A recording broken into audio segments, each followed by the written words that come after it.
Welcome back, ladies and gentlemen, to Canadian Football Central CFL content for the fans, by the fans. And we got another signing coming up for the Edmonton Elks as Malik Carney, defensive lineman from the Saskatchewan Roughriders, will be signing over in Edmonton. Now, for starters, Rick, do we know the term? Like, do we know how long this contract is for? Yes. Oh, so okay. It is. Because I don't see it on 3Down from Justin Douglas. It's $270,000 per year for 2 years. Damn. So he's making the money. So it's funny. So he's going to go in, probably play end, I imagine. And this, in my opinion, was probably one of the biggest losses that Saskatchewan suffered in free agency, was the loss of Malik Carney. I said that they probably needed to lock down Carney or A.J. Allen. They didn't lock down either of them. Now, they did sign Mike Rose. They did. But they're going to lose Carney to the Edmonton Elks. Edmonton re-signed Jared Brinkman, but then they lost Jake Serezna to Winnipeg. So bit of a change in the D-line group over in Edmonton.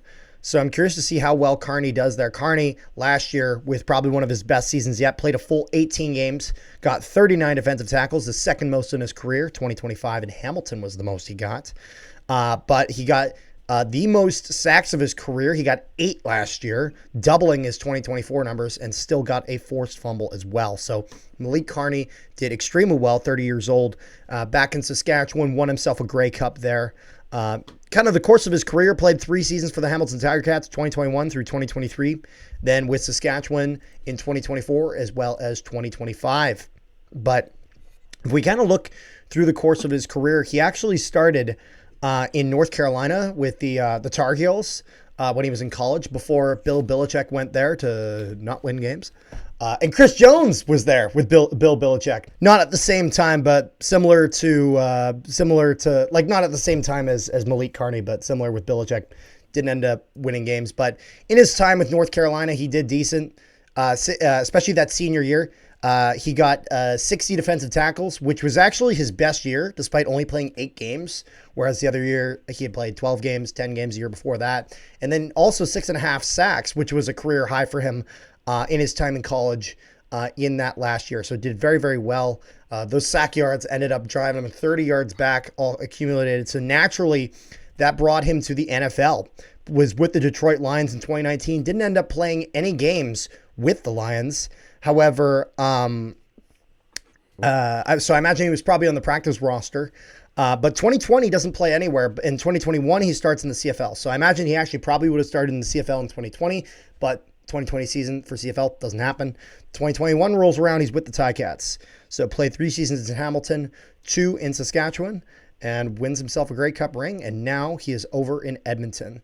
So, again, with Edmonton, they lose Serezna, they keep Brinkman, Carney comes into the fold. How do you see this D-line kind of shaping up for the Edmonton Elks for this upcoming season? I mean, we all know how it was last year when they spent the money. Didn't work out too well. Yeah, because I understand what Edmonton's trying to do. Edmonton is really trying to get out of kind of the hole that they've gotten into, and they want to get back in the playoffs. They want to be competitive, and they've been throwing the money around. They certainly have. The question is, have they done enough to finally make the playoffs? And the answer is, I don't know.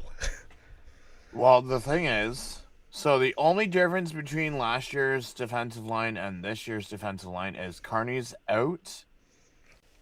Serezna's out. Serezna's out, Carney's in.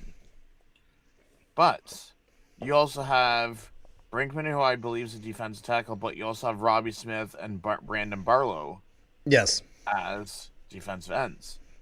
So, out of Carney, Barlow, and Smith, who starts? Who sits on the bench? Yeah.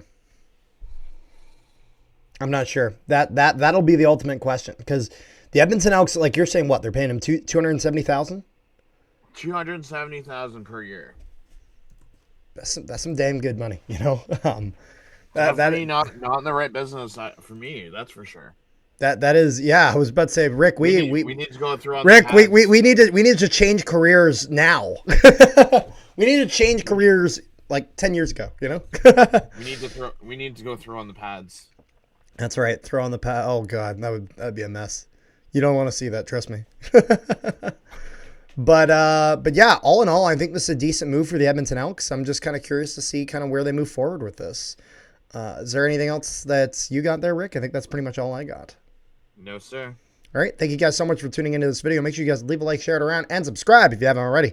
Also, if you guys haven't, make sure you guys join our Discord. Link in the description below to our Discord where we discuss all things CFL, NHL, all sorts of sports stuff. So make sure you guys go there and check it out. Been discussing a bit about the 2026 Olympics in Milan. So make sure you guys check that out. I'll see you guys next time.